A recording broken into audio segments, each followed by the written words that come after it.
दारिद्र्यनाशनं दानं शीलं दुर्गतिनाशनम् अज्ञानतानाशिनी प्रज्ञा भावना भयनाशिनी। नीति कहती है कि दान करने से दरिद्रता नष्ट हो जाती है और शील स्वभाव से दुखों का नाश हो जाता है। अगर शील स्वभाव अच्छा हो तो दुखों का नाश हो जाता है और बुद्धि अच्छी हो तो अज्ञान नाश कर देती है और यदि भावना अच्छी हो तो भय नाश हो जाता है। इसके साथ ही आज हम प्रवेश कर रहे हैं कि यह संस्कृत सीखने के लिए सबसे पहले ग्रामर के सामान्य नियम पर चर्चा करेंगे। आखिर में ग्रामर, संस्कृत का जो ग्रामर है उसको सरल से सरल माध्यम से किस तरीके से समझा जा सके, जिससे इतना सुगम हो कि संस्कृत के शब्दों को अलग अलग कर सके और उसके अर्थ को जान सके। इसके लिए हम तत्पर हैं। तो आइए मैं आपको एकदम सरल से संस्कृत के नियमों को अवगत कराता हुआ एकदम सरल तरीके से संस्कृत सिखाऊंगा। तो संस्कृत ग्रामर सीखने से पहले यहाँ क्या है कि संस्कृत में अनेकों आचार्य हुए। उन आचार्यों ने जो जो बात प्रतिपादन किया, बताया, उन सब का जो निचोड़ है, एक सार है, उस सार के रूप से मैं आपको सरल से और द्रुत गति में संस्कृत सिखाऊंगा। देखिए, ये पाणिनि द्वारा रचित 14 सूत्र हैं। आप देख सकते हैं इसको।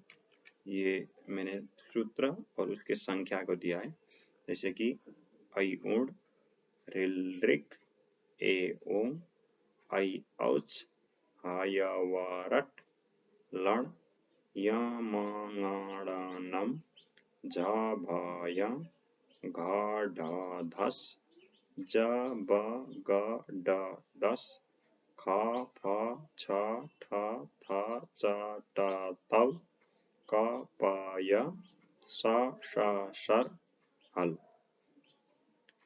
इसको आप अच्छी तरह से कंठ करना है। आपको इसको रटना है और कंठ करना है कि ऐसे कह सकें कि कहीं से भी ये सूत्र बीच से स्टार्ट कर दिया, किसी ने शुरुआत कर दी, तो आप वहीं से आगे बोल सको। इस तरह से आपको कंठ करना है।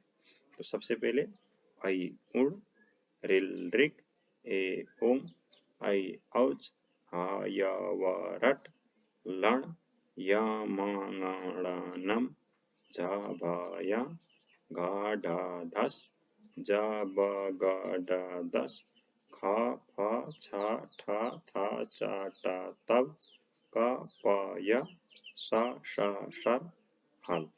ये 14 सूत्रों को इस तरीके से याद करना। इसके बाद आपको और दूसरी तरीके से भी इसको याद करना होता है, 2 तरीके से। यानी कि दूसरी तरीका कैसे? अंतिम के जितने भी अक्षरों के नीचे हलंत किया गया है, इनको जो अक्षर हलंत हुए हैं, जैसे ऐ ऊण का ड़कार, ऋ ऋक् का ककार, ए ओं का ङकार, ऐ औच का चकार, इन अक्षरों को छोड़ करके आपको कंठ करना है। जैसे अ इ उ, ऋ ॠ, ए ओ, ऐ औ, ह य व र, ल, य म ङ ण न, झ भ घ ढ ध, ज ब ग ड द, ख फ छ ठ थ च ट त, क प स ष श और ह। इस तरीके से भी आपको कंठ करना है। ये 2 तरीके से आप इन 14 सूत्रों को एकदम बारीक तरीके से अभ्यास कर लीजिए। इस तरह जब आपका अभ्यास हो जाएगा तो आपको ये नीचे में दे रहा हूं, ये प्रत्याहार कहलाते हैं। जैसे अक कहा, अब आपको यहाँ क्या करना है कि अक कहा तो अक में पहले अ है, उसके बाद क है, क की नीचे क्या है कि हलंत किया गया है, तो अ से लेकर क जहाँ पर हलंत है वहां तक हमें जाना है, पर बीच में जो भी आते हैं हलंत उनको ग्रहण नहीं होता जिनके नीचे हलंत किया गया है। जैसे आई उड रिल रिक में का है तो आ शुरू में है, आई उड में आ, और रिल रिक में क्या है, का अंतिम में है। तो हमें अ कहने पर अ ई उ रिल रि इन केवल 5 अक्षरों को ही जानना है। जो अयोड़ में ढकार है, हलंत है, उसका बोध यहाँ पर नहीं होगा। क्यों नहीं होगा? क्योंकि यह पाणिनीय व्याकरण का नियम है कि ऐसे अक कहने पर अयोड़ के ढकार को नहीं लिया जाता, जहां से शुरू किया गया है वहां तक ही जाना है। जैसे अक कहने पर अ से लेकर रिल्डिक के क तक जाना है, तो इसी तरह से अच कहने पर कहाँ तक जाना है हमें, तो अच कहने पर अयोड़ के अ से लेकर आई औस के च तक जाना है। तो बीच के णकार, रिल्डिक के ककार एवं के ङकार, ये 3 अक्षरों को छोड़ देना है, बाकी अक्षर लेना है। तो क्या हुआ, अ ई उ रिल रि ए ओ आई औ। इस तरह से आप इन अक्षरों को ले सकते हैं।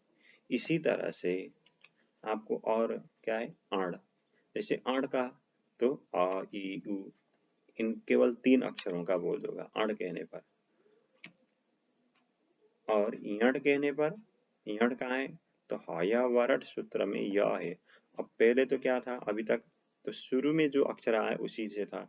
अब यहाँ से क्या हो रहा है कि बीच में जो अक्षर आती है, बीच में जैसे हयावरट में यह बीच में आया, तो यह बीच में आया हुआ य से लेकर ण अंतिम में कहाँ है, तो लण में है। तो लण के ण तक जाना है, तो य व र और ल हो गया, ट को नहीं लेंगे। तो इस तरह से जाना है। इसी तरह से अगर हस कहा किसी ने, तो हस प्रत्याहार कहने पर ह य व र ल य म ङ ण न झ भ घ ड़ ध ज ब ग ड द, इतने तक जाना है।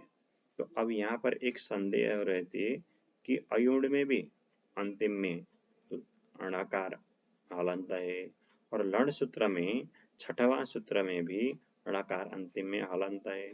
तो इन दोनों में अगर अण कहने पर क्यों अ ई उ के ण तक ही चले गए, क्यों अंतिम के लण सूत्र के ण तक नहीं गए, तो इसके लिए समाधान है कि एक सूत्र है वो अनुदित सवर्णश्च चा प्रत्यय नाम का, उस सूत्र में ही लण कहने पर अ ई उ से लेकर लण तक का अक्षरों का ग्रहण होता है प्रत्याहार में, बाकी जगहों पर इतने अक्षरों का ग्रहण नहीं होता है। तो इसलिए यहाँ पर हमें अण कहने पर अ ई उ का ही बोध होगा।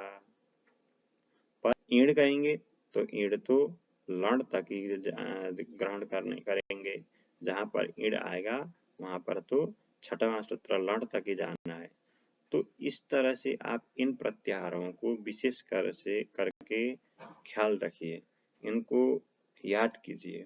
तो इनको याद करने में उतना कठिनाई नहीं है। ये 14 सूत्रों को याद कीजिए सबसे पहले। ये संस्कृत के वर्णमाला कहलाते हैं। संस्कृत के वर्णमाला का बोध आपको सरल से जब हो जाए, इनका कंठस्थ हो जाए, तो आपको आगे बढ़ने में बहुत सरल रहेगी। तो अब आपको इतने बोध होने के बाद अब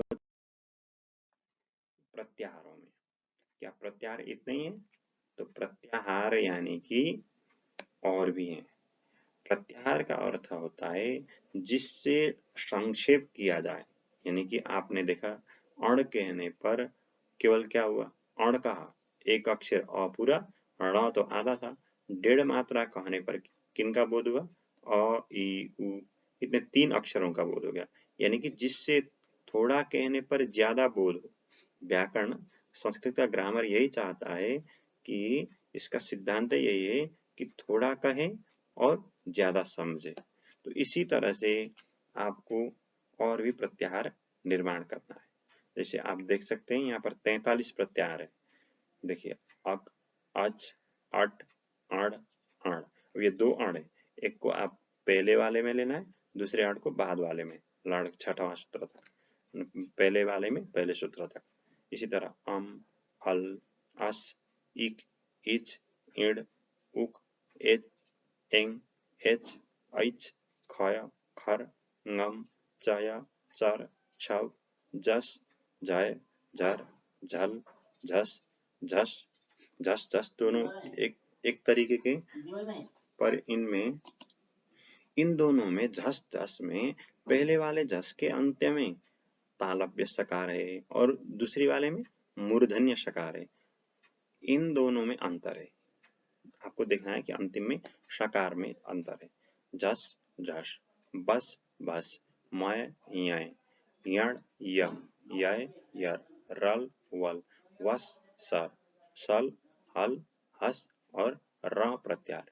इतने प्रत्याहार तो हैं।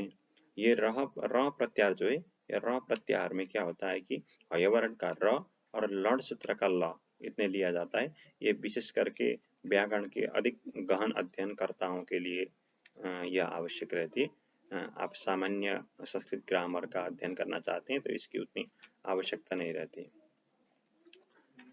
तो यहाँ क्या हुआ कि इतने प्रत्याहार हैं, पर आपको इतने प्रत्याहारों का पूरे के पूरे अभ्यास अभी नहीं चाहिए। आपको केवल अभी सामान्य संस्कृत सीखना है। इसके लिए केवल ये नीचे दिए हैं सामान्य स्वर संधि नियम है। केवल सामान्य स्वर संधि यानी कि यह संस्कृत का जो वॉवेल वर्ण है, वॉवेल वर्णों का एक से दूसरे के साथ जो संबंध रहता है, एक से दूसरों के बीच में जो जंक्चर, अंग्रेजी में उसको जंक्चर कहते हैं, वो जंक्चर जो है वो उसके लिए ये संधि कहते हैं। उसको संधि भी कहते हैं अंग्रेजी में, संस्कृत से ही गया हुआ शब्द, पर जंक्चर भी कहते हैं अथवा मोर्फोफोनोलॉजी। ये जो है इसके लिए केवल आपको इक प्रत्याहार, अच प्रत्याहार, यण प्रत्याहार, इच प्रत्याहार और अक प्रत्याहार, इतने 5 प्रत्याहारों का आप ज्ञान कर ले तो आप वॉवेल वर्णों के बीच में जो संधि होती है, जंक्चर होती है, उसका आप ठीक तरह से बोध कर सकते हैं। अभी आप केवल ये 5 का अध्ययन पहले कीजिए। ये 5 प्रत्याहारों को ठीक से आप समझ लें, किन किन अक्षर इसमें आते हैं, इसको ठीक तरह से आप समझ लें तो आपको जहां पर जिस प्रत्याहार का आवश्यक रहेगा मैं वहीं पर उस प्रत्याहार का फिर बोध कराऊंगा। तो आपको ये करना है कि 14 सूत्र जो है उसको आप ठीक तरह से याद कर लें, उसको भूले नहीं, और ये जो 5 हैं इन 5 को हर दम आपके दिमाग में रहे, ताकि मैं आगे भी समझाते जाऊंगा और जहां पर इसका प्रयोग होगा, इन प्रत्याहारों का आवश्यक होंगे, वहां पर मैं आपको समझाते जाऊंगा। पर आप इनका अभी से थोड़ा ध्यान रखेंगे तो आगे आपको समझने में बहुत सरल रहेगी। तो इन प्रत्याहारों का ठीक से अभ्यास कर लें। अभ्यास करने के बाद कुछ दिनों में हैरानी रहेगी कि ये आज याद किया था कल भूल जाते हैं। तो इसके लिए सरल उपाय यह है कि आप इनको जब तक आप ठीक से समझ ना लें, ठीक से आपके दिमाग पर, माइंड पर ये सेटअप ना हो जाए, तब तक आपको इन इन प्रत्याहारों का बार बार अभ्यास करना है। और ये जो 14 सूत्र ऊपर लिखे गए हैं, इन 14 सूत्रों तो वर्णमाला है।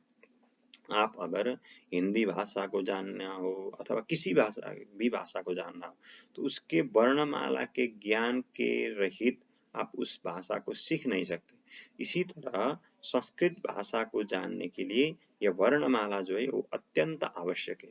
इसलिए आप सबसे ज्यादा ये 14 सूत्र जो हैं, सूत्र यानी कि संक्षेप में, मैथ में जो फॉर्मूला होता है ये फॉर्मूला है, फॉर्मूला जो होता है वो एकदम कुछ संक्षेप में कहा जाता है और उससे ज्यादा बोध होता है। ठीक वही फॉर्मूला के रूप में यहाँ पर प्रत्याहारों का ग्रहण किया गया है।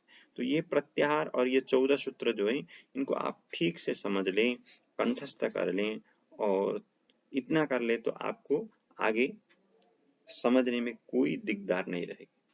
तो आपके लिए आज के लिए ये प्रत्याहार इतना ही। बाकी आगे के एपिसोड में, आगे के कार्यक्रमों में मैं आपको संस्कृत के विशेष करके ये जंक्चर मोर्फोफोनोलॉजी का विषय अध्यापन कराऊंगा, जिससे आप संधि, जिससे आप सरल रूप से इसका बोध कर सकेंगे, संस्कृत के सामान्य ग्रामरों का बोध कर सकते हैं। तो आज के लिए इतना ही। जय श्री कृष्ण।